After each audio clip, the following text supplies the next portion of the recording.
Hello welcome students. તો last લેક્ચરમાં આપણે લોકો સંબંધ અને વિધેયમાં સંયોજિત વિધેય સ્ટડી કરી ગયા, કમ્પોઝિશન ઓફ અ ફંક્શન.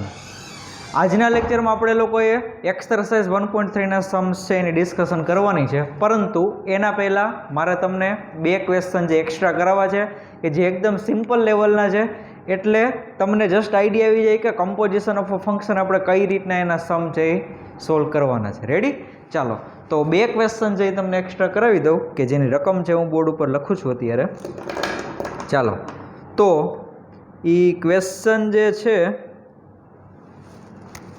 એ આવા કંઈક આપેલા છે કે f from n to n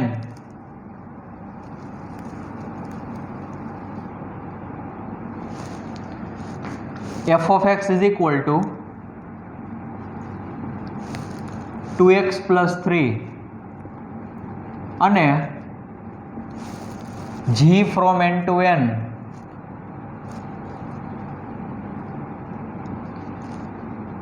g of x is equal to 5x plus 7. તો ગોફ અને ફોગ શોધો. g કમ્પોઝિશન f અને f કમ્પોઝિશન g શોધો. ક્લિયર? ચલો, very easy question for all of you. જોઈએ તો શું ગોતવાનું છે ભાઈ આપણે? ગોફ અને ફોગ. તો લાસ્ટ લેક્ચરમાં એવું મેં તમને કીધેલું હતું કે ગમે ત્યારે બે વિધેયનું સંયોજન કરવાનું કહે તમને લોકોને ક્વેશ્ચનમાં, ત્યારે તમારે એવું ચેક કરવાનું રહેશે કે અંદરના વિધેયનો વિસ્તાર એ બહારના વિધેયનો જે છે પ્રદેશ એનો ઉપગણ હોવો જોઈએ અથવા તો બે કેવા હોવો જોઈએ? ઇક્વલ. ઓકે, પણ અહીંયા તો એફ અને જી બંને વિધેયના પ્રદેશ અને સૌપ્રદેશ એટલે કે ચારે ચાર ગણ સરખા છે. જો n n n n ચારે ચાર સરખા છે, એટલે અહીંયા ગોફ અને ફોગ છે બંને અસ્તિત્વ ધરાવશે. અને અહીંયા તમારે વિસ્તાર અને સૌપ્રદેશ, વિસ્તાર અને પ્રદેશ છે ઉપગણ છે કે નહીં કઈ ચેક કરવાનું રહેશે નહીં. જો તો સૌપ્રથમ આપણે ગોફ શોધીએ, પણ મેં તમને બીજું એમ પણ કીધેલું હતું ગમે ત્યારે તમારે વિધેયનું સંયોજન ગોતવાનું થાય ત્યારે સૌપ્રથમ તમારે એનું એડ્રેસ આપી દેવાનું. એડ્રેસ એટલે કે એનો પ્રદેશ અને સૌપ્રદેશ શું છે એ તમારે જણાવી દેવાનું. ચાલો, તો પહેલા આપણે ગોફ ગોતવો છે, તો ગોફનું ડિસ્કશન કરીએ કે જી ઓ એફ આ જે ફંક્શન છે ક્યાંથી ક્યાં થશે? હવે ચારે ચાર ગણ સરખા જ છે એટલે આનું પણ n થી n જ થાય. n થી n. પણ એમ નહીં સાહેબ, ચારે ચાર જુદા જુદા હોય તો મેં તમને કીધું હતું કે અંદરનું જે વિધેય હોય એનો પ્રદેશ લેવાનો, બહારનો વિધેય હોય એનો સહપ્રદેશ. અંદરનો વિધેય હોય એનો પ્રદેશ અને બહારનો વિધેય છે એનો સહપ્રદેશ. અહીંયા અંદરનો વિધેય f છે, f નો પ્રદેશ n છે એટલા માટે પ્રદેશ રાખ્યો n. બહારનો વિધેય g, g નો સહપ્રદેશ છે n એટલે સહપ્રદેશની જગ્યાએ આપણે શું લખી નાખ્યું? n. રેડી? ચાલો, તો હવે આપણે આ જે ગોફ છે એને આપણે ઇનપુટ જે છે x એને આપણે ગોફ અપ્લાય કરીએ. જો તો આના માટે આવું થશે કે g composition f of x, આ ઇનપુટ x છે ને મેં ગોફ અપ્લાય કર્યું તો શું થશે? હવે જો x છે ને એને પહેલા આપણે f અપ્લાય કરવાનો રહેશે, અથવા તો એમ ન સમજો શકો તો આમ સમજો કે વચ્ચેથી આ કમ્પોઝિશન નીકળી જશે તો શું આવી જશે? બ્રેકેટ. તો જોજો ખાસ, આ g of f of x. Okay, જો આ કમ્પોઝિશન અહીંથી નીકળી ગયું, g અને f વચ્ચે કમ્પોઝિશન નીકળી ગયું તો શું આવી ગયું? અહીંયા બ્રેકેટ આવી ગયો, કમ્પોઝિશન નીકળી ગયું. અથવા તો x છે ને પહેલા મારે f અપ્લાય કરવાનો, એટલે x ને f અપ્લાય કરી દીધો અને એનો જે આન્સર આવે એને આપણે અપ્લાય કરવાનું છે વિધેય g. ચાલો, ઇઝ ઇક્વલ ટુ આ g m ના m. હવે f of x બરોબર તમને ખબર છે શું આપેલું છે ભાઈ? 2x plus 3. તો લખી નાખીએ અહીંયા 2x plus 3. ચાલો, તો હવે આ જે અહીંયા વિધેય g છે, વિધેય g એમાં તમારું ઇનપુટ શું છે? 2x plus 3. પણ આપણને જે વિધેય આપ્યું હતું એમાં ઇનપુટ શું છે? x. તો જો ઇનપુટ x હોય તો તમારું વિધેય g શું કરશે? તો કે x ને 5 વડે ગુણી નાખશે અને 7 એટલે કે 7 છે એ એડ કરશે. તો અહીંયા મારું ઇનપુટ આવડું છે, તો આ ઇનપુટને 5 વડે ગુણશે અને 7 કરશે એડ. એમ કંઈ ખબર ન પડે અને જો સાવ સાદી ભાષામાં તમને સમજાવું તો હું એવું કહીશ કે અહીંયા જીનું ઇનપુટ 2x+3 છે, અહીંયા જીનું ઇનપુટ x છે, એટલે તમારે લોકોએ ક્વેશ્ચનમાં જે વિધેય g આપેલું છે એમાં x ની જગ્યાએ મૂકી દેવાના 2x+3. ફરી પાછું વિધેય g આપેલું હોય જે ક્વેશ્ચનમાં એમાં x ની જગ્યાએ શું લખી નાખવાનું 2x+3. બાકીનું બધું એમ ના એમ. તો ચાલો કરીએ આપણે. તો જો 5m ના m, આ 5m ના m, x ની જગ્યાએ શું લખવાનું છે 2x+3, તો આ લખી નાખ્યા 2x+3 +7 તો +7. ચાલો ઇઝ ઇક્વલ ટુ 5 ગુણ્યા 2 એટલે 10x. આ 5 તેરી 15 થશે, જે પ્લસ હશે એમાં 7 એડ કરીએ એટલે 22. તો આ તમને ફાઇનલ શું મળ્યું? G o f of x.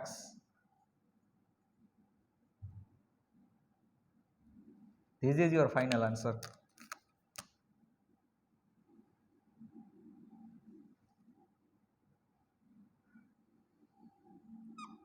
ચાલો હવે બીજું શું ગોતવાનું છે? ફોગ. તો ફોગ એટલે f કમ્પોઝિશન g. ઈ પણ ક્યાંથી ક્યાં થશે? n થી n. એના માટે આમાં શું ચેક કરવાનું? અંદરનું વિધેય g, એનો લેવાનો પ્રદેશ એટલે ફાઇનલ વિધેયનો પ્રદેશ. બહારનું વિધેય f એનો લેવાનો સહપ્રદેશ એટલે એ તમારો સહપ્રદેશ થશે n. રેડી? તો એના માટે ઇનપુટ x ને ફોગ અપ્લાય કરી દઈ. તો હવે અહીં ત્યાં કમ્પોઝિશન નીકળી જાય અથવા એમ ખબર ન પડે તો x ને પહેલા g અપ્લાય થશે એટલે f m ના m, g ને આપણે x ને આપણે g અપ્લાય કરી દીધું. રેડી? તો is equal to f of આ g ઓફ x તમારું શું થશે? g ઓફ x બરોબર આપેલા છે 5x+7. ઓકે ચાલો ઇઝ ઇક્વલ ટુ હવે વિધેય f છે એમાં x ની જગ્યાએ આપણે શું મૂકવું પડશે? બોલો જે બધા વિધેય f છે એમાં x ની જગ્યાએ શું મૂકવું પડશે? 5x+7. એટલે વિધેય f એમાં x ની જગ્યાએ આપણે મૂકી દઈએ 5x+7. તો આ એનું ફોર્મ્યુલા હતું f ઓફ x નું. તો 2m ના m, x ની જગ્યાએ લખવાનું થશે 5x+7, 5x+7 અને +3m ના m, તો +3m ના m. તો હવે ફાઇનલ આન્સર તમારો શું બનશે? કે તેથી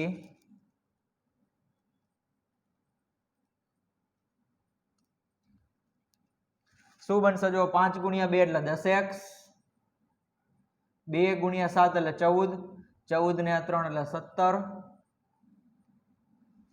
This is your final answer of fog x.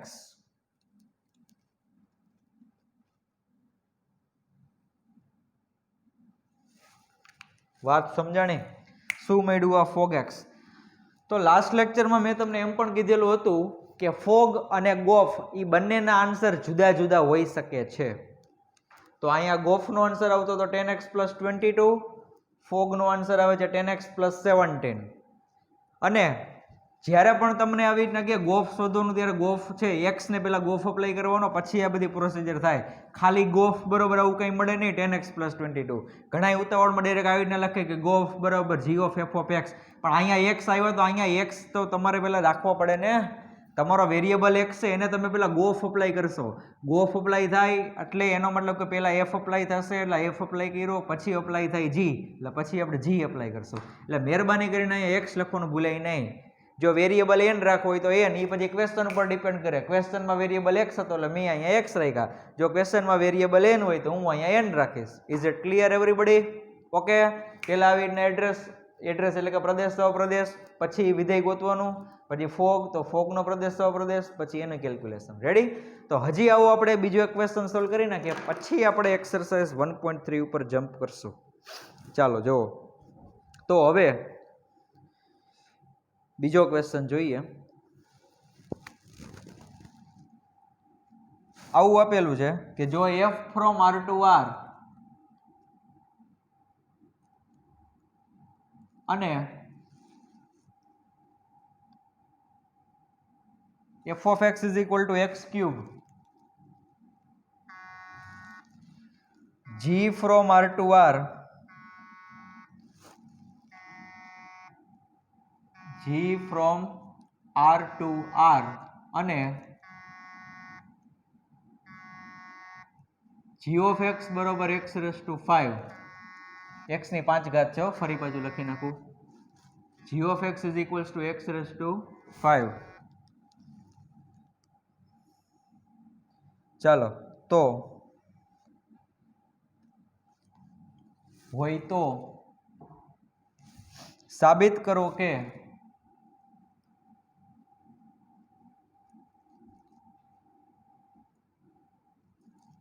Fog is equal to GOF. F composition G is equal to G composition F. આવું સાબિત કરવાનું છે તમારે. તો હવે ગમે ત્યારે આ જો આ એક વિધેય છે FOG એ એક વિધેય છે અને GOF એ પણ એક વિધેય છે. તો અહીંયા તમારે બે વિધેયને સરખા સાબિત કરવાના છે સમાન. તો માની લો કે હું મારે એવું સાબિત કરવું હોય ને કે F અને G સરખા છે તો મારે પહેલા એવું સાબિત કરવું પડે કે f of x બરાબર g of x. સમજાણું? મારે એવું સાબિત કરવું હોય કે f અને g સરખા છે તો મારે પહેલા શું સાબિત કરવું પડે f of x બરાબર g of x. ચલ કોઈ પણ લઈ શકો f of y બરાબર g of y, f of n બરાબર g of n, પણ એનો મતલબ કે એ બેની મારે ઇમેજ સરખી સાબિત કરવી પડે અને f અને g ના ફોર્મ્યુલા એટલે કે ઇમેજ સેમ હોવી જોઈએ અને એના પ્રદેશ અને સહપ્રદેશ પણ સરખા હોવા જોઈએ. તો અને તો તમે કહી શકો કે આપેલ બંને વિધેય છે એ સમાન છે. તો અહીંયા મારે સાબિત કરવું છે ફોગ અને ગોફ. તો હું એક ઇનપુટ x લઈશ એને ફોગ અપ્લાય કરીશ, હું બીજું એક ઇનપુટ ઈ પણ x લઈશ એને ગોફ અપ્લાય કરીશ, પછી હું ચેક કરીશ કે ફોગ x અને ગોફ x ના આન્સર સરખા છે કે નહીં. અને આ ફોગ અને ગોફ ના પ્રદેશ સહપ્રદેશ તો આપણે પહેલેથી ખબર જ હશે આપણને. રેડી? તો તમારે f અને g સમાન સાબિત કરવા હોય તો તમારે શું સાબિત કરવું પડે f of x બરાબર g of x. તો અહીંયા મારે શું સાબિત કરવું પડશે કે fog x બરાબર gof x. ડાયરેક્ટ વિધેય સરખા સાબિત થાય નહીં. કોઈક એકાદા ચલ હોય ને બેય ચલ તમારે સેમ લેવાના અને એને વિધેય બેયને અપ્લાય કરવાના. અહીંયા x લીધો ને અહીંયા y લીધો હોય તો ન ચાલે. ઇનપુટ સેમ હોવા જોઈએ અને એને જુદા જુદા વિધેય અપ્લાય કરવાના. એક વિધેય અપ્લાય કરીશું FOG, બીજું વિધેય અપ્લાય કરીશ GOF. ક્લિયર? ચાલો તો હવે આગળ વધીએ આપણે. તો પહેલા આપણે ફોગ ગોતી લઈએ. ચાલો તો ફોગ ક્યાંથી ક્યાં થશે? તો અહીંયા પણ એ જ વાત આવશે સાહેબ કે બધું વાસ્તવિક સંખ્યાનો ગણ r જ છે એટલે આમાં કંઈ ચેક કરવાનું કંઈ જરૂર છે નહીં. આના માટે ફોગ x શું થશે? ફોગ x કે f composition g of x બરાબર આ f અને g વચ્ચે કમ્પોઝિશન નીકળી જાય એટલે આવી જશે બ્રેકેટ અને આ x છે કોને અપ્લાય કરી દેવાનો? g ને. એટલે g of x આવું થશે. Is it clear? Is equal to f of g of x બરાબર શું આપેલું તો x ની 5 ઘાત એટલે x ની 5 ઘાત એમના એમ. ચાલો ઇઝ ઇક્વલ ટુ હવે જો આ વિધેય f છે ને એનું ઇનપુટ x ની 5 ઘાત છે. તો હવે તમે ક્વેશ્ચનમાં જુઓ કે f છે એ શું કરે છે તો કે સર કોઈ પણ ઇનપુટ x હોય ને કોઈ પણ તમે ઇનપુટ લેશો તો એ ઇનપુટનો શું કરી નાખશે? ઘન. જો હું ઇનપુટમાં x લઉં તો x ની 3 ઘાત કરી નાખશે. તો અહીંયા મારું ઇનપુટ x ની 5 ઘાત છે તો આખે આખું જે ઇનપુટ છે એની કેટલી ઘાત કરી નાખશે? 3 ઘાત. રેડી? એમ કાંઈ ખબર ન પડે તો સાવ મેં તમને કીધું એમ કે વિધેયમાં તમને જ્યાં x દેખાતો હોય ત્યાં તમારે શું મૂકી દેવાનું? x ની 5 ઘાત. એટલે જમણી સાઈડમાં અહીંયા x ની જગ્યાએ શું મૂકી દેવાનું? x ની 5 ઘાત. ચાલો તો x ની 5 ઘાત અને માથે હજી 3 ઘાત તો છે જ વિધેયની. રેડી?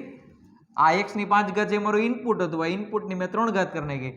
હવે તમને ખબર છે કે ઘાતની માથે જો બીજી કંઈક ઘાત આવે તો એ બેનો શું થાય? ગુણાકાર. એટલે 5 અને 3 નો ગુણાકાર કરો છો એટલે કેટલા આવશે? x ની 15 ઘાત. આ કોના બરાબર આવશે? બધી ફોગ x બરાબર. રેડી? ચાલો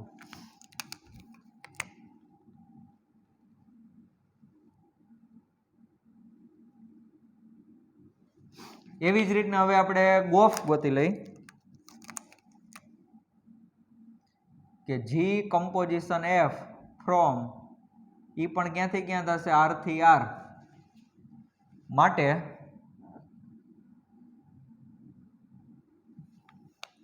ગોફ x બરાબર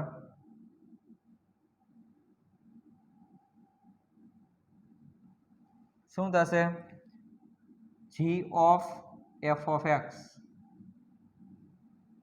is equal to g of f of x બરાબર શું આપેલું છે એક્સની 3 ઘાત એટલે એક્સની 3 ઘાત ઇઝ ઇક્વલ ટુ હવે એક્સની 3 ઘાત છે એને મારે શું અપ્લાય કરવાનું છે જી તો જો આ વિધેય જી હોય ને એમાં એક્સની જગ્યાએ તમારે શું મૂકી દેવાના જમણી સાઈડ જ્યાં એક્સ દેખાય અહીંયા શું મૂકી દેવાના એક્સની 3 ઘાત અહીંયા તમે એક્સની 3 ઘાત મૂકી દેજો એટલે એક્સની જગ્યાએ એક્સની 3 ઘાત હો ખાલી આ જે તમને એક્સ દેખાય છે ને એની જગ્યાએ મેં શું લખી નાખ્યું એક્સની 3 ઘાત હવે એની માથે 5 ઘાત તો છે તો આખાઈની માથે શું થઈ જશે 5 ઘાત આનો આન્સર આવશે એક્સની 15 ઘાત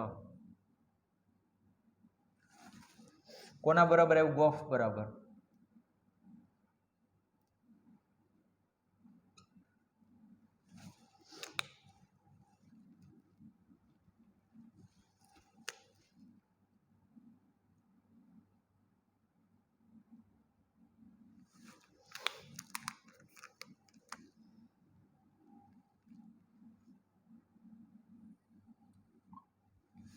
તો જોવો ફોગ એક્સ નો આન્સર આવ્યો એક્સની 15 ઘાત ગોફ ઓફ એક્સ નો આન્સર આવ્યો એક્સની 15 ઘાત ફોગ નું પ્રદેશ આર સહપ્રદેશ આર ગોફ નો પ્રદેશ આર સહપ્રદેશ આર તો બે વિધેય સમાન હોવા માટેની બધી જ શરતોનું અહીંયા પાલન થાય છે તો હવે તમે કહી શકો કે આમ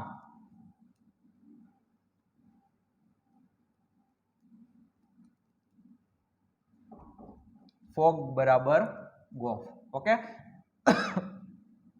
આ કમ્પોઝિશન નો જે તમે કરો ને ઓ જેવું એ મોટું ન કરતા એફ અને જી વચ્ચે થોડુંક આમ નાનું રાખજો ઘણા આમ લખે આમ લાઈનમાં એફ ઓ જી આ સારું ન લાગે આવી રીતના ન હોય રેડી તો ઝીણી ઝીણી વસ્તુ જે બધી ધ્યાન રાખજો તમે ખાસ તો ચાલો આનો સ્ક્રીનશોટ તમે લઈ લ્યો પછી હવે આપણે લોકો એક્સરસાઇઝ 1.3 છે એના પહેલા ક્વેશ્ચનથી સ્ટાર્ટિંગ કરીએ ચાલો સ્ક્રીનશોટ લઈ લ્યો બધા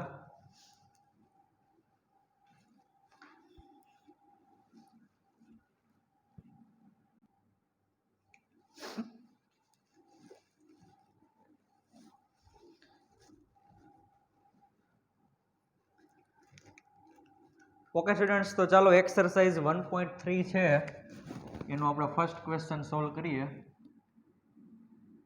એક્સરસાઇઝ 1.3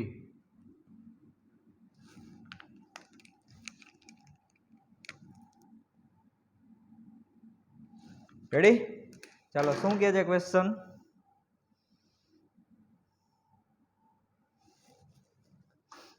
એવું આપેલું છે તમને ફર્સ્ટ ક્વેશ્ચન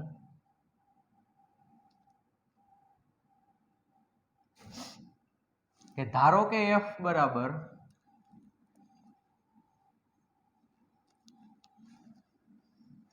1.134 થી 125 અને g બરાબર 125 થી ગણની અંદર 1,3 એ f બરાબર ગણની અંદર પહેલી ઓર્ડર્ડ પેર છે 1,2 બીજી ઓર્ડર્ડ પેર છે 3,5 અને ત્રીજી ઓર્ડર્ડ પેર છે 4,1 અને g બરાબર 1,3 2,3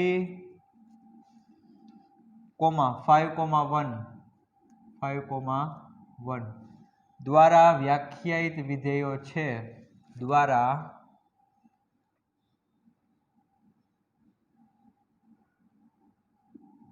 વ્યાખ્યાયિત વિધેયો છે તો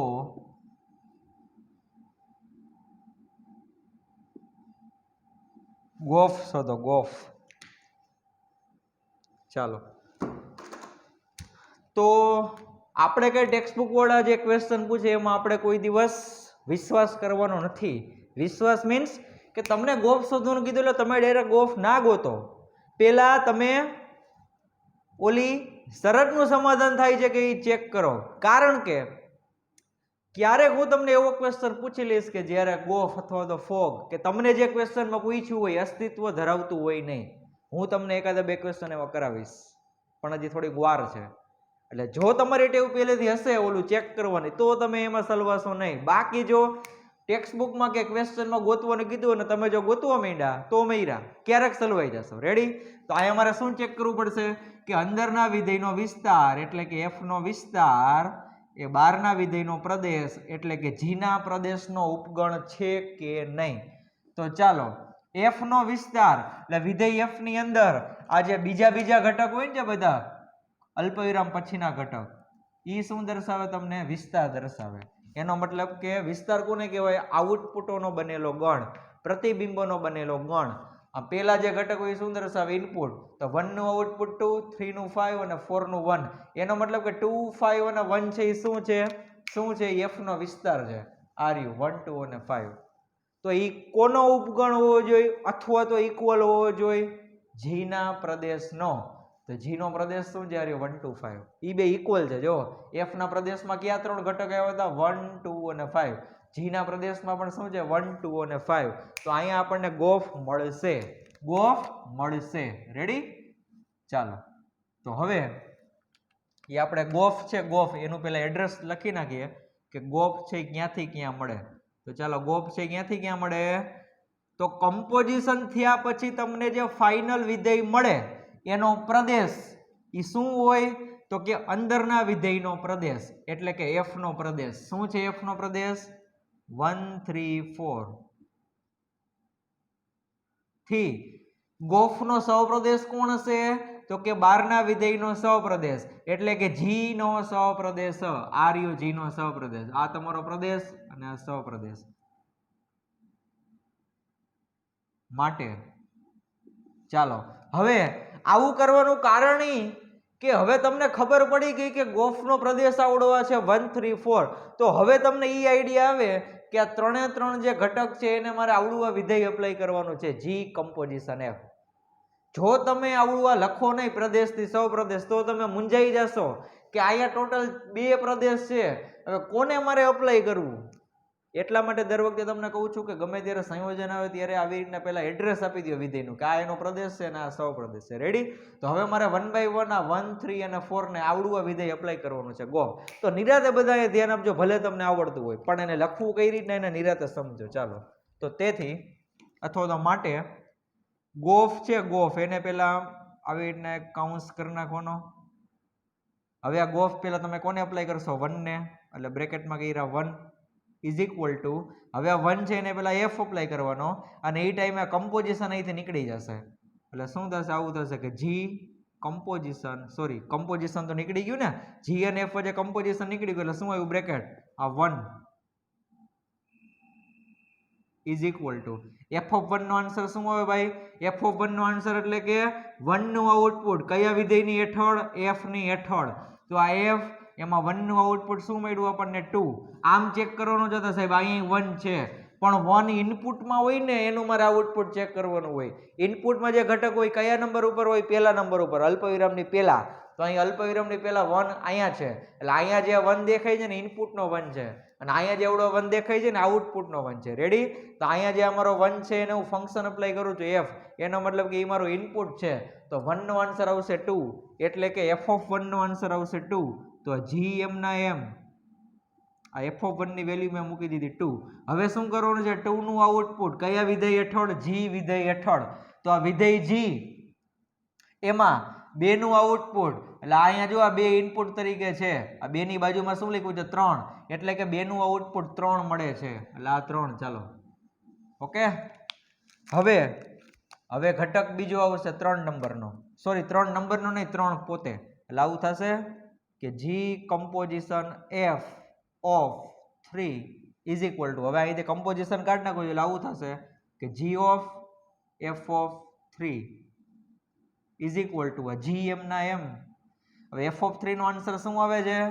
f of 3 એટલે ક્યાં ગોતવા જવાનું હોય? વિધેય f માં. શું ગોતવાનું છે? 3 નું આઉટપુટ. આ વિધેય f આ 3 ઇનપુટમાં છે તો કે યસ એનું આઉટપુટ બાજુમાં શું લખ્યું છે? 5 એટલે આ લખ્યા 5. જોજો હજી ખાલી f જ અપ્લાય કર્યું છે, g તો બાકી છે. ચાલો હવે 5 નું આઉટપુટ કયા વિધેય હેઠળ? વિધેય જી હેઠળ. એટલે વિધેય જી આ 5 છે ઇનપુટના છે, એની બાજુમાં શું લખ્યું છે? 1. એટલે કે 5 નું આઉટપુટ 1 મળે. એટલે g of 5 is equal to final answer મળશે તમને 1. ઓકે, ચાલો હવે એક ઘટક છે ચોથો નહીં, 4 પોતે જ ઘટકો ત્રીજો નંબર પ્રમાણે ગણવા જાવ તો પહેલો, બીજો ને ત્રીજો ઘટક. તો હવે આપણે 4 ને અપ્લાય કરવાનું છે. જી ઓ એફ ઓફ 4. તો શું થશે? 4 ને પહેલા એફ અપ્લાય કરી દઈએ. એટલે કે g of f of 4 is equal to g of f of 4 નો આન્સર શું આવે? કે એફ નું વિધેય એફ માં 4 નું આઉટપુટ, આ વિધેય એફ એમાં 4 નું આઉટપુટ. ચાલો આ 4 ઇનપુટમાં છે તો કે યસ, એનું આઉટપુટ કેટલું આવે છે? 1. એટલે શું થઈ જશે? G of 1. હવે આ 1 નું આઉટપુટ મારે ગોતવાનું છે વિધેય જી માં. આ વિધેય જી કયો 1 રાખો? આવડું આ 1 નું ગણવાનું કે આવડું આ 1 નું ગણવાનું? કારણ કે 1 તો એમાં 2 છે. તો જેમાં ઇનપુટ તરીકે 1 હોય ને એ મારે ચેક કરવાનું હોય. ઇનપુટ એટલે કે અલ્પવિરામની પહેલા જે 1 લખેલું હોય ને ત્યાં, તો કે યસ આવડું આ. અહીંયા 1 ની બાજુમાં શું લખ્યું છે? 3. એટલે કે 1 નું આઉટપુટ 3 મળશે. એટલે કે જી ઓફ 1 નો આન્સર શું આવશે? 3. તો બસ આ ક્વેશ્ચન તમારો અહીંયા પૂરો થઈ ગયો. તમને શું ગોતવાનું કીધું? તો ગોફ. તો એ ગોફનો મેં પેલા પ્રદેશ લખી નાખ્યો, સહપ્રદેશ લખી નાખ્યો. પછી 1 બાય 1 ત્રણેય જે ઇનપુટ છે એના શું ગોતી લીધા? આઉટપુટ. તો જોઈ લો અહીંયા તમને વિસ્તારમાં શું મળ્યું? 1 અને 3 મળ્યા ને. એટલે ઓમ ટોટલ 3 આઉટપુટ મળ્યા, પણ 3 જે 2 વખત છે. આને મારે ગણ સ્વરૂપે લખવું હોય તો ગણની અંદર 2 ઘટક આવે, 1 અને 3. તો આ રહ્યું જો તમારા સહપ્રદેશની અંદર જ હોય વિસ્તાર. વિસ્તાર જે હંમેશા સહપ્રદેશ જેટલો હોય અથવા તો એનો ઉપગણ હોય, આ તમને ખ્યાલ છે. હવે મારો ક્વેશ્ચન એ છે કે તમને અહીંયા ગોફ ગોતવાનું કીધું હતું, ગોફ. પણ મારો ક્વેશ્ચન એ છે કે શું ફોગ મળે? શું ફોગ મળે? મારો ક્વેશ્ચન એ છે. ઓકે, તો જો મળતો હોય ફોગ તો તમારે ગોતવાનો છે. જો ફોગ મળતો હોય તો તમારે હોમવર્કમાં એ ગોતવાનો છે. અને એ જો મળતો હોય તો એનું સોલ્યુશન જે તમારે મને સેન્ડ કરવાનું રહેશે. તો ચાલો કહી દઉં કે ફોગ ગોતવો હોય તો કઈ શરતનું સમાધાન થવું જોઈએ? તો કે અંદરના વિધેયનો વિસ્તાર. એટલે કે જમણી સાઈડ તમે આવો એટલે પેલું, એટલે હવે તમે સમજી શકો ને હું કોને અંદરનું કહું છું કોને બહારનું કહું છું. આ અંદરનું થાય ને આ બાજુ આવો એટલે બહારનું આવડું એફ. તો અંદરના વિધેયનો વિસ્તાર એટલે કે રેન્જ ઓફ જી એ સબસેટ થવો જોઈએ, એટલે કે ઉપગણ થવો જોઈએ અથવા તો ઇક્વલ હોવો જોઈએ. કોની સાથે? બહારના વિધેયના પ્રદેશ સાથે. એટલે કે એફ ના પ્રદેશ એટલે કે D, domain of F. Check કરો ચાલો. રેન્જ ઓફ જી એટલે કે જી નો વિસ્તાર. આ વિધેય જી છે એના આઉટપુટમાં તમને જે મળ્યા હોય એનો ગણ બનાવે એને શું કહેવાય? વિસ્તાર. અહીંયા મને આઉટપુટમાં 3, 3 અને 1 મળે છે. તો રેન્જ ઓફ જી છે એનો ગણ શું થશે? 1,3. ગણમાં કોઈ ઘટક 2 વખત ના લખવાના હોય. આ ડોમેઇન ઓફ એફ એટલે કે એફ નો પ્રદેશ આવ્યો 1, 3, 4. 1, 3, 4. તો હવે આવડો આ જે ગણ છે આનો ઉપગણ છે. આ ગણ આનો ઉપગણ છે ને ઉપગણ? કારણ કે આના બંને ઘટક 1, 3 આમાં આવી ગયા જો, એટલે ઉપગણ છે. જો ઉપગણ હોય તો એનો મતલબ કે એફ કમ્પોઝિશન જી મળશે. એફ કમ્પોઝિશન જી નું અસ્તિત્વ છે. રેડી? તો આ જ રીતના પેલા ફોગ લખી નાખવાનો, એનો પ્રદેશ, એનો સહપ્રદેશ, પછી આવી રીતના જે કાંઈ પણ ઘટક હોય એને તમારે 1 બાય 1 છે શું અપ્લાય કરતું જવાનું? ફોગ. અને આનું સોલ્યુશન મને કમ્પલસરી બધાએ સેન્ડ કરવું પડશે. ક્લિયર? ચાલો તો હું અહીંયા તમને હોમવર્કમાં લખી દઉં છું. ઘણા બધા પછી ભૂલી જાય છે કે HW. શું HW માં કરવાનું છે? કે ફોગ શોધો. ફોગ એફ કમ્પોઝિશન જી શોધો. ક્લિયર છે? ચાલો જો કેટલું ઈઝી કરી દીધું. મેં તમને કહી દીધું કે ફોગનું અસ્તિત્વ છે. હવે તમારે ખાલી આ 3 ઇનપુટ કે 2 જેટલા આવતા હોય એટલે મને ખ્યાલ નથી, એ તમે ફોગનું તમે પ્રદેશ સહપ્રદેશ લખો એટલે તમને આઈડિયા આવી જશે. તો હવે આપણે સેકન્ડ ક્વેશ્ચન તરફ આગળ વધીએ. એક્સરસાઇઝ 1.3 ના. ચાલો સેકન્ડ ક્વેશ્ચન કે ધારો કે વિધેયો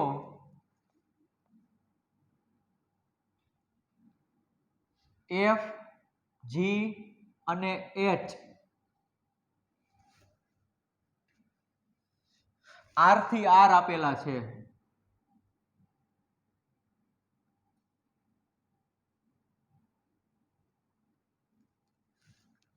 સાબિત કરો કે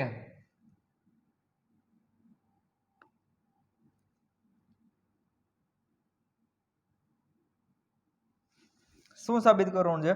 બે પરિણામ છે. હું પેલા એક લખી નાખું કે F plus G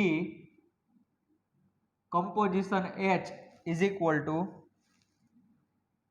F composition H plus G composition H.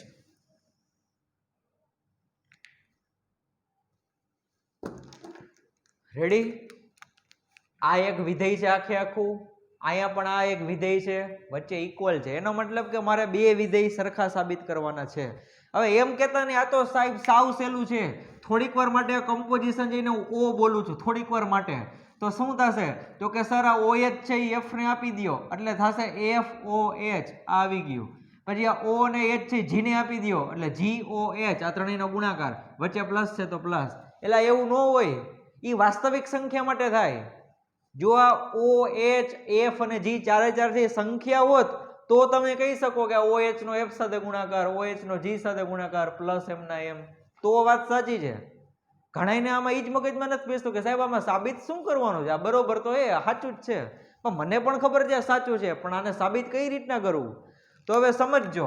હમણાં આપણે થોડીક વાર પહેલા જોઈ ગયા હતા કે તમારે બે વિધેયને સરખા સાબિત કરવા હોય, હું એમ કહું કે મારે F અને G છે એને ઇક્વલ સાબિત કરવા છે, તો ડાયરેક્ટ F અને G ઇક્વલ સાબિત ન થાય. એના માટે મારે શું કરવું પડશે?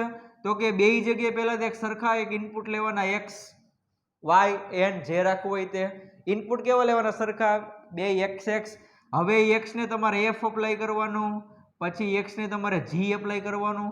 જો ઈ બેયનો આન્સર સરખો આવતો હોય તો તમે કહી શકો કે F બરાબર G.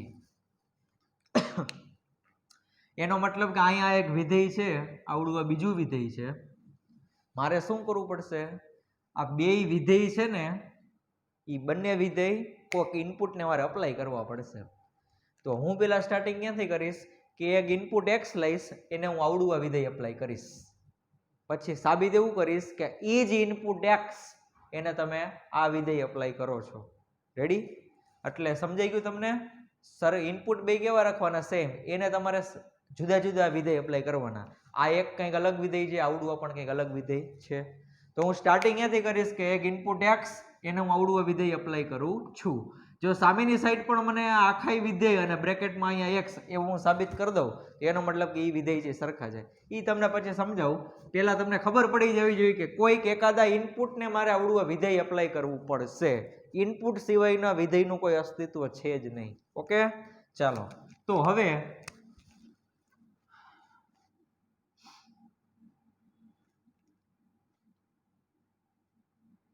આ F plus G composition H આખે આખું આ એક વિધેય. રેડી? એને આપણે કોઈક ઇનપુટ x એને અપ્લાય કરીએ છીએ તો સામેની સાઈડ ઇઝ ઇક્વલ ટુ, હવે શું કરું છું? જો આ x ને હું પહેલા h અપ્લાય કરી દઉં, અથવા તો એમ ખબર ન પડે તો આ વિધેય f પ્લસ g અને h એની વચ્ચે શું છે? તો કે કમ્પોઝિશન છે. એ કમ્પોઝિશન મારે અહીંથી કાઢવું હોય તો શું આવી જાય? બ્રેકેટ આવી જશે. તો ચાલો સમજજો, નિરાત અહીંયા ધ્યાન આપજો.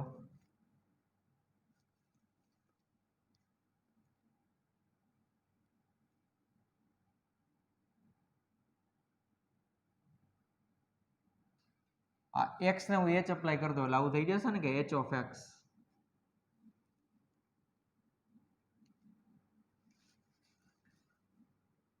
અહીંયા સુધીનું ક્લિયર બધાને? રેડી?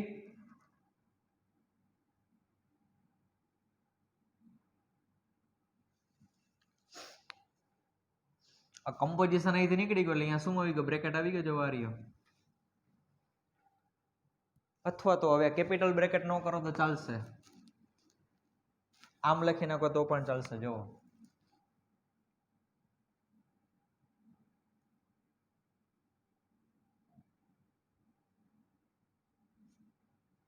હવે મારે થોડુંક 11th સ્ટાન્ડર્ડ નું રિવિઝન જોશે અહીંયા. બે વિધેય છે એફ અને જી, વચ્ચે શું છે સરવાળો. તો તમે 11th સ્ટાન્ડર્ડમાં આવું સ્ટડી કરી ગયા કે જો આવું તમે સ્ટડી કરી ગયા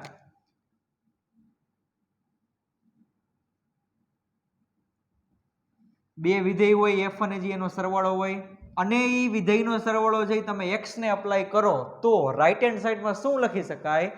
તો કે ઇનપુટ એક્સ છે ને તમારે એફ અપ્લાય કરી દેવાનું, એટલે આવું થશે કે F of x. A input x છે ને તમારે જી અપ્લાય કરી દેવાનું, એટલે થશે જી ઓફ એક્સ. વચ્ચે પ્લસ છે તો અહીંયા કરી નાખવાના પ્લસ. વાત સમજાણી? કોઈ એક ઇનપુટ એક્સ છે એને હું એફ અને જી નો સરવાળો એટલે કે એફ પ્લસ જી અપ્લાય કરું છું તો શું થશે? તો કે એક્સ ને એફ અપ્લાય કરી દેવાનું, એક્સ ને જી અપ્લાય કરી દેવાનું. આ લખી નાખ્યા બે, એનો થઈ જાય સરવાળો. તો આમાં અને આમાં ચેન્જ શું છે? અહીંયા પણ વિધેય મારું એફ પ્લસ જી હતું, અહીંયા પણ વિધેય મારું એફ પ્લસ જી છે. અહીંયા ઇનપુટ તરીકે એક્સ હતો, અહીંયા ઇનપુટ તરીકે એચ ઓફ એક્સ છે. શું છે અહીંયા ઇનપુટ તરીકે? H of x. ક્લિયર છે? તો હવે મારે સરવાળાનો ગુણધર્મ અહીંયા ઉપયોગ કરવો પડશે કે આ ઇનપુટ એચ ઓફ એક્સ છે એને પહેલા હું એફ અપ્લાય કરીશ, પછી આ જે ઇનપુટ છે એને હું જી અપ્લાય કરીશ અને વચ્ચે રાખીશ સરવાળાની નિશાની. ક્લિયર છે બધાને? ચાલો તો હવે આવું કંઈક થશે કે ઇઝ ઇક્વલ ટુ આ એચ ઓફ એક્સ એને પહેલા આપણે શું અપ્લાય કરી દઈએ? એફ. એટલે એને આવી રીતના લખી શકાય ને કે F of H of x વચ્ચે પ્લસ, પછી આ જે ઇનપુટ એચ ઓફ એક્સ છે એને જી અપ્લાય કરી દઈએ એટલે જી ઓફ. ક્લિયર બધાને? સમજાઈ ગયું? કાંઈ નથી કર્યું. આ એચ ઓફ એક્સ છે, એચ ઓફ એક્સ અને એફ અપ્લાય કર્યું, એચ ઓફ એક્સ ને જી અપ્લાય કર્યું, વચ્ચે પ્લસ છે તો પ્લસ. હવે મારે અહીંથી બ્રેકેટ કાઢી નાખવો છે એફ અને એચ વચ્ચેનો, તો વચ્ચે શું આવી જાય? અહીંયા શું આવી જશે? કમ્પોઝિશનની નિશાની આવી જાય. તો કે યસ. તો ચાલો હવે આ એફ અને એચ વચ્ચે બ્રેકેટ નીકળી જશે એટલે થઈ જશે કમ્પોઝિશન આવી રીતના. પણ કમ્પોઝિશન ગમે ત્યારે આવે ત્યારે તમારે એને બ્રેકેટ કરવો કમ્પલસરી છે. રેડી? આવી રીતના. ચાલો આ એક્સ એમના એમો ઇનપુટના, પછી પ્લસ. હવે અહીંયા જી અને એચ વચ્ચેનો બ્રેકેટ કાઢી નાખીએ તો એમાં પણ કમ્પોઝિશન આવી જાય કે જી કમ્પોઝિશન એચ, આ ઇનપુટનો એક્સ એમના એમ. હવે આ બંનેમાંથી એક્સ કોમન લઈ શકાય, અથવા તો એમ ખબર ન પડે તો ફરી પાછું યાદ કરો સરવાળોનો ગુણધર્મ કે f plus g of x is equal to f of x plus g of x. આ રાઈટ હેન્ડ સાઈડ રહી ને એવી રાઈટ હેન્ડ સાઈડ અહીંયા ઓલરેડી કમ્પ્લીટ છે. જો એક્સ ફંક્શન, એક્સ ફંક્શન, આ એક્સ આ એક ફંક્શન, આ એક્સ આ એક ફંક્શન. એનો મતલબ કે આ આરએચએસ માંથી મારે એલએચએસ માં જવું છે, આરએચએસ માંથી એલએચએસ માં જવું છે. તો હું મેથ્સમાં ખરેખર આમ બોલાય નહીં, પણ સાવ સમજવા માટે હું તમને એમ કહી દઉં કે આ બેયમાંથી તમે ઇનપુટનો એક્સ કોમન કાઢી લ્યો, આ ઇનપુટનો એક્સ કોમન કાઢી લીધો તો બ્રેકેટમાં શું વધ્યું હોય? F plus g r u. તો અહીંયા તમારે શું કોમન કાઢવાનું છે? ઇનપુટનો જે એક્સ દેખાય છે ને તમને બે જગ્યાએ એ તમે કોમન કાઢી લ્યો. એમ ખબર ન પડે તો આ જે રાઈટ હેન્ડ સાઈડ છે ને એ તમારી આ રાઈટ હેન્ડ સાઈડ છે, આમાંથી મારે આવું લખવાનું છે. અહીંયા બે વખત એક્સ છે ને એમાંથી આપણે એક વખત એક્સમાં કન્વર્ટ કરવાનું છે. રેડી? તો ફરી પાછું આપણે સરવાળાનો ગુણધર્મ જ ઉપયોગ કરીએ છીએ, પણ આ વખતે જમણી સાઈડમાંથી આપણે ડાબી સાઈડ લખીએ છીએ. તો જુઓ ઇઝ ઇક્વલ ટુ આ ઇનપુટનો એક્સ છે આપણે બહાર કાઢી લીધો કોમન, એ છેલ્લે રાખીશ એટલે બ્રેકેટમાં શું વધશે? અહીંયા એફ કમ્પોઝિશન એચ પ્લસ જી કમ્પોઝિશન એચ, ઇનપુટનો એક્સ એમના એમ. બરોબર? આ બધું કોના બરાબર આવ્યું? આના બરોબર આવ્યું હતું. તો લખી નાખીએ કે તેથી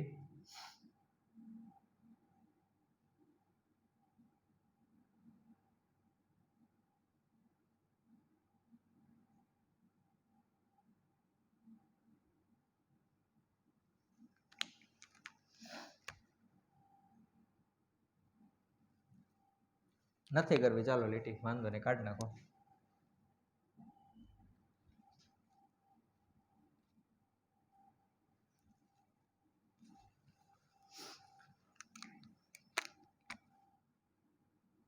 જો આ એક ઇનપુટ એક્સ હતું, તમે એને આ વિધેય એપ્લાય કરો છો. ઇનપુટ એક્સ છે તમે એને આખે આખું આ વિધેય એપ્લાય કરો છો. ઈ બેયનું આન્સર સરખું આવે છે. ઇમેજ બેયની કેવી મળી? સેમ. તો તમે શું કહીશો? શું કહી શકો કે આ વિધેય અને આ વિધેય બે સરખા છે. જો આમ હોય કે એફ ઓફ એક્સ બરાબર જી ઓફ એક્સ, તો તમે શું કહો છો કે એફ અને જી બે સરખા છે. તો એના જેવું જ છે આ f plus g o h, f o h plus g o h. જો આને કમ્પેર કરો તમે એમ કહો છો કે એફ બરોબર જી, એનો મતલબ કે એક્સ એક્સ નીકળી ગયા. ખાલી સમજવા માટે વાત કરો છો, બાકી ખરેખર એક્સ એક્સ નીકળતા નથી. કે એફ ઓફ એક્સ અને જી ઓફ એક્સ નો આન્સર જો સરખો હોય તો તમે શું કહો છો કે એફ બરોબર જી. તો અહીંયા કંઈક વિધેય છે એક્સ, આ વિધેય છે એક્સ, એનો આન્સર સરખો આવ્યો. તો આ બે વિધેય કેવા હોય, સરખા હોય કે ન હોય? તો કે yes.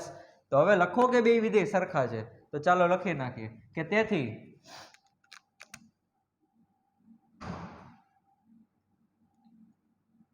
F plus g composition H is equal to F composition H plus G composition H. Okay, તો આ થઈ ગયું સાબિત. આ સાબિત થઈ ગયું.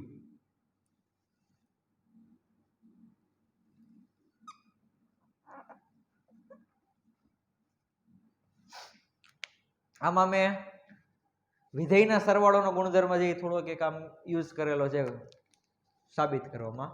બાકી જોવા જાય તો એવું બધું કંઈ ડિફિકલ્ટ છે નહીં, પણ આને લખતા આવડવું જોઈએ કે ક્યારે કમ્પોઝિશન નીકળે, ક્યારે બ્રેકેટ આવે. એટલા માટે કહું છું કે આની જેટલી બની શકે એટલી વધારે પ્રેક્ટિસ કરજો. આમ જોઈને તો મને ખબર પડી જાય હો કે આ બરોબર છે, એક્સ ને એચ એપ્લાય કરી દીધો, હવે એચ ઓફ એક્સ બેને સેપરેટ આપી દીધા, પછી અહીંથી બ્રેકેટ નીકળી ગયો એટલે કમ્પોઝિશન, પછી આ બેમાંથી એક્સ કાઢ્યો, એવી રીતના. પણ એમ નહીં, લખજો. ખાસ કરીને ફેસબુકમાં વ્યવસ્થિત નોટ કરજો. હજી આમાં એક બીજું પરિણામ આપેલું છે, એ અહીં લખી દઉં છું, એ તમારે હોમવર્કમાં કરવાનું છે. હોમવર્ક આવું સાબિત કરવાનું છે તમારે. એમાં વચ્ચે ઇન્ટુ આવશે, ઇન્ટુ કે એફ ઇન્ટુ જી કમ્પોઝિશન એચ બરાબર એફ કમ્પોઝિશન એચ, આ એનો બ્રેકેટ અને ડોટ જી કમ્પોઝિશન એચ. આ હોમવર્કમાં કરવાનું છે તમારે. રેડી? જોજો આ ઇન્ટુ છે, એફ અને જી નો ગુણાકાર, આ કમ્પોઝિશન ની નિશાની સેમ ટુ સેમ આના જેવું જ છે, ખાલી પ્લસ ની જગ્યાએ ઇન્ટુ આવી ગયા. ચેક કરી લ્યો, પ્લસ ની જગ્યાએ ઇન્ટુ આવી ગયા. આ રહ્યા પ્લસ ની જગ્યાએ શું આવી ગયા? ઇન્ટુ. વિધેય સરખા જ રાખ્યા છે, એફ એચ અને જી. ક્વેશ્ચન આવડો જ છે, બીજા નંબરનો ક્વેશ્ચન, એની અંદર બે પરિણામ સાબિત કરવાના હતા. આનું સોલ્યુશન મને કમ્પલસરી સેન્ડ કરવાનું છે બધાએ. ભલે ખોટું પડે તો હું તમને કહીશ કે અહીંયા આ તમારી મિસ્ટેક છે, પણ કરશો તો આઈડિયા આવશે કે ક્યાં આપણું ખોટું થાય છે. નેક્સ્ટ લેક્ચરમાં આનું સોલ્યુશન હું તમને ફટાફટ કરાવી દઈશ, પણ મારે તમારા તરફથી સોલ્યુશન તો જોશે જ હોમવર્કમાં. રેડી? તો આનો ફોટો પાડીને જે તમે મને વોટ્સઅપમાં સેન્ડ કરી દેજો. તો હવે જ્યારે નેક્સ્ટ લેક્ચરમાં મળીએ ત્યારે એક્સરસાઇઝ 1.3 ના જે ત્રીજો ક્વેશ્ચન છે ત્યાંથી આપણે ડિસ્કશન આગળ વધારીશું. તો મળીએ નેક્સ્ટ લેક્ચરમાં. Thank you.